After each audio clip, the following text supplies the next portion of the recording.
Dear friends, स्वागत है आपका largest question paper and solution providing channel पे।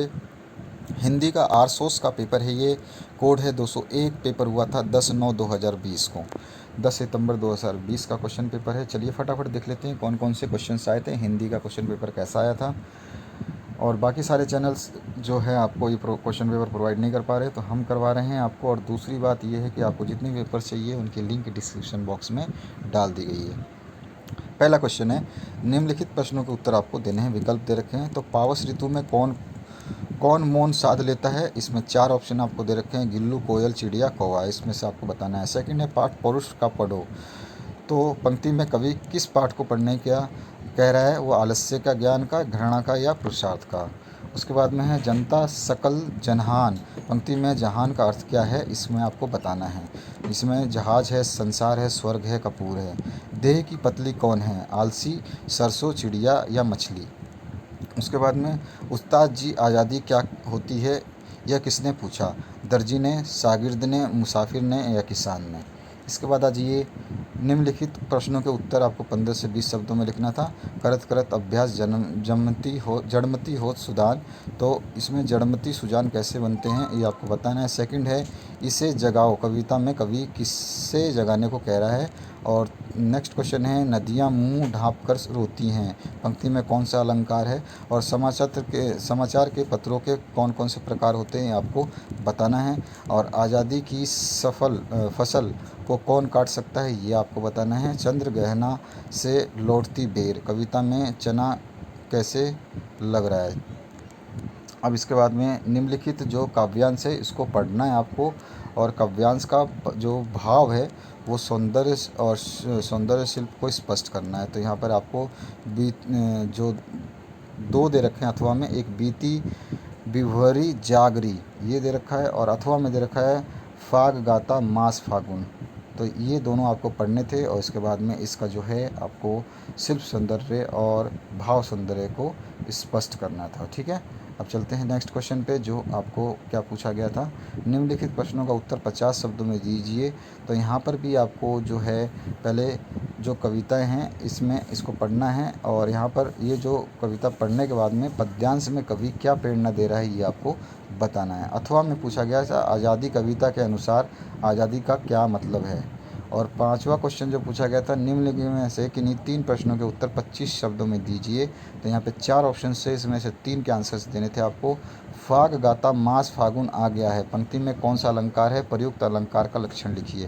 दूसरा क्वेश्चन पूछा गया था, जो लोग पीछे थे तुम्हारे बढ़ गए हैं, बढ़ रहे हैं, पंक्ति में कवि क्या चेतावनी दे रहा है?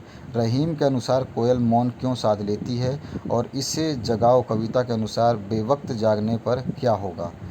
छठा क्वेश्चन है, निम्नलिखित प्रश्नों के उत्तर दीजिए, विकल्पों में से छांटकर अपनी उत्तर पुस्तिका में लिखिए। यहाँ ऑप्शन आ गए हैं, गिलहरी के जीवन की अवधि कितने वर्ष से अधिक नहीं होती है।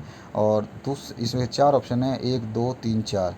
तो कौन सा वर्ष सही है इसको आपको लिखना था। तुम्हारा देश महान है जो युद्ध के देवता हिटलर को भी जन्म दे सकता है, और तुम्हारे जैसे संवेदनशील बालिका को भी।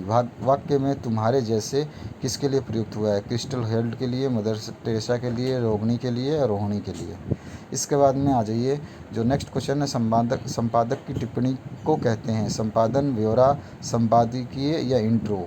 नेक्स्ट क्वेश्चन है, अंधेरी नगरी अध्याय की विद्या है, ललित संबंधी कहानी, रिपोर्टाज या नाटक। नेक्स्ट क्वेश्चन है, किस अंतरिक्ष यान का नाम कल्पना 1 रखा गया? आर्यभट्ट का, कोलंबिया का, मेटसेट का या CIU का। बहादुर पाठ में बहादुर का वास्तविक नाम क्या है? दिल बहादुर, जंग बहादुर, रंग बहादुर, रूप बहादुर। सातवां है, निम्नलिखित गद्यांश को पढ़ करके पूछे गए प्रश्नों के आपको उत्तर देना है। जातियाँ इस देश में अनेक आई, लड़ती झगड़ती भी रहीं, फिर प्रेम पूर्वक बस भी गईं। सभ्यता की नाना सीढ़ियों पर खड़ी और नाना और मुख करके चलने वाली इन जातियों के लिए सामान्य धर्म खोज निकालना कोई सहज बात नहीं थी। तो इस तरह से ये पूरा का पूरा आपको दे रखा है। इसके क्वेश्चंस जब हम देखें तो सबसे पहले पूछा गया आपसे, उपयुक्त गद्यांश के पाठ के का नाम और उसके लेखक का नाम बताना है। जातियों के लिए क्या सहज बात नहीं थी ये बताना है। और उसके बाद ऋषियों ने कौन सी बात लक्ष्य की है ये अथवा बताना है। अथवा में पूछा गया था, नेक्स्ट जो पैराग्राफ दिया था इसको पढ़ना था। यह बात है कल की, कल कोतवाल को फांसी का हुक्म हुआ था। ये आपको पूरा पढ़ना है और उसके बाद उपयुक्त गद्यांश और लेखक का नाम लिखना है, कहाँ से लिया गया है गद्यांश और लेखक का नाम क्या है, कोतवाल को फांसी क्यों दी गई थी ये बताना है, और महाराज ने क्या हुक्म दिया था ये आपको बताना है। 8वें क्वेश्चन की बात करें, निम्नलिखित प्रश्नों का संक्षेप में उत्तर देना था।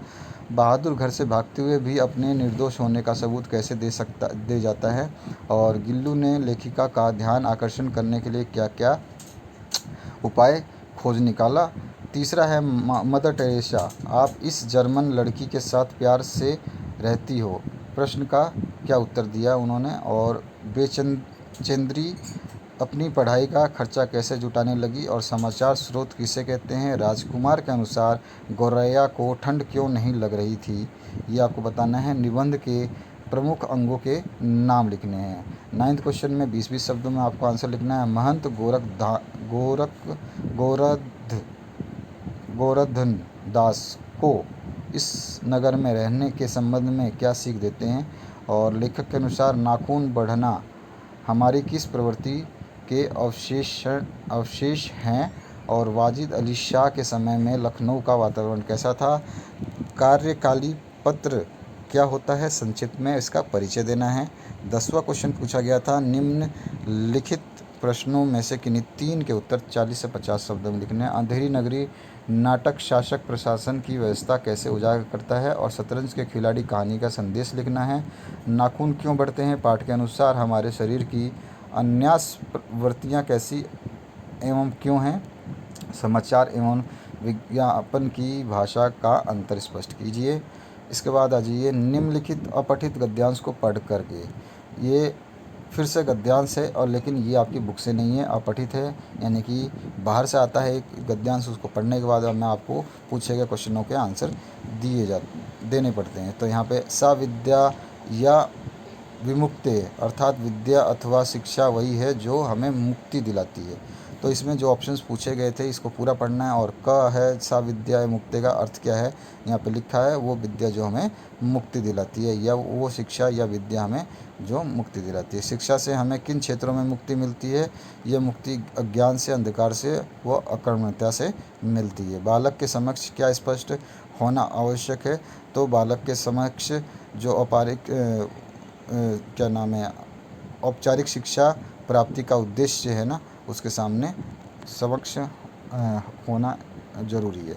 शिक्षा का मूल उद्देश्य क्या है, तो शिक्षा का मूल उद्देश्य ही यह है कि जीवन निर्वाह की अपेक्षा जीवन निर्माण का उद्देश्य पूर्ण करे, ठीक है।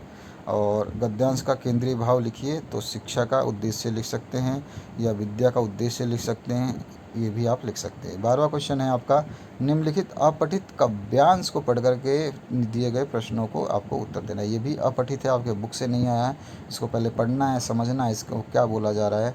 और इसमें क है पद्यांश का शीर्षक आपको लिखना है अपनी मर्जी से जो इसमें सूट करता हो। और पुष्प की क्या चाह नहीं है वो बताना है।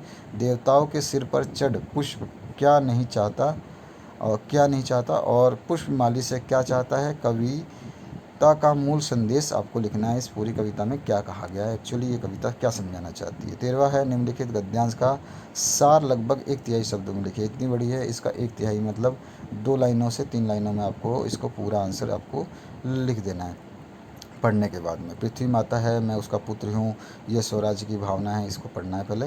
14वां क्वेश्चन, अपने मित्र मंजीत को उसके पिता की मृत्यु होने पर सांत्वना पत्र लिखना है, यानी कि उसको आश्वासन देना है, उसको धैर्य देना है।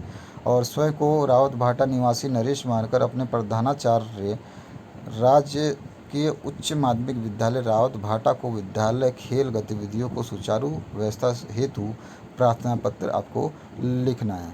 15 क्वेश्चन है, निम्नलिखित प्रश्नों के उत्तर निर्देशानुसार दीजिए। तो व्यक्ति एवं व्यावहारिक शब्दों का संधि विच्छेद करना है। द्वंद्व समास को परिभाषित करते हुए इसका एक उदाहरण देना है। संवेदना एवं परिचारिका शब्दों में के उपसर्ग लिखने हैं। और हिंदी भाषा मूलतः किस लिपि में लिखी जाती है, देवांगरी लिपि का नाम है उसका, उस लिपि में लिखी जाती है। विश्वास एवं स्वार्थ शब्दों के विलोम शब्द लिखिए। विश्वास का विलोम, विश्वास का पक्षघात हो जाएगा और स्वार्थ का हो जाएगा निस्वार्थ, ठीक है। और विश्वास का और भी दूसरा भी हो सकता है, विश्वास का धोखा भी हो सकता है, ठीक है। अच्छा चलिए, जिसे जीता ना जा सके वाक्यांश के लिए एक शब्द लिखिए। तो उसको अजेय बोलते हैं, जिसको जीता ना जा सके, शायद जो हारा ना हो उसको अजय बोलते हैं, जिसको जीता ना जा सके उसको क्या बोलते हैं मुझे थोड़ा याद नहीं है। हाथ बटाना मुहावरे का अर्थ बताते हुए वाक्य में प्रयोग करना। हाथ बटाना मतलब दूसरों की मदद करना। और भोजन बनाने की व्यवस्था का प्रबंध करो, वाक्यों को शुद्ध रूप में लिखिए। भोजन बनाने की व्यवस्था का प्रबंध करो। और निम्नलिखित वाक्य में उपयुक्त विराम चिन्ह लगाइए। दास्ता युक्त जीवन ठीक नहीं, ठीक है।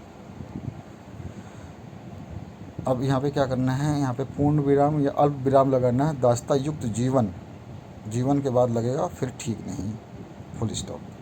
रचना के आधार पर वाक्यों के नाम लिखिए, रचना के आधार पर। और लास्ट क्वेश्चन जो पूछा गया था, निम्नलिखित में से किसी एक विषय पर लगभग 300 शब्दों में निबंध लिखिए। मेरे प्रिय खेल विज्ञान अभिशाप है या वरदान है, कई बार पूछा जाता है। कन्या भ्रूण हत्या एक कलंक, ये भी कई बार पूछा गया है। मेरा देश मेरा गर्व, ये भी कई बार पूछा गया। मोबाइल वरदान या अभिशाप, ये भी पूछा गया। और इंग्लिश में भी आपका ये आ चुका है।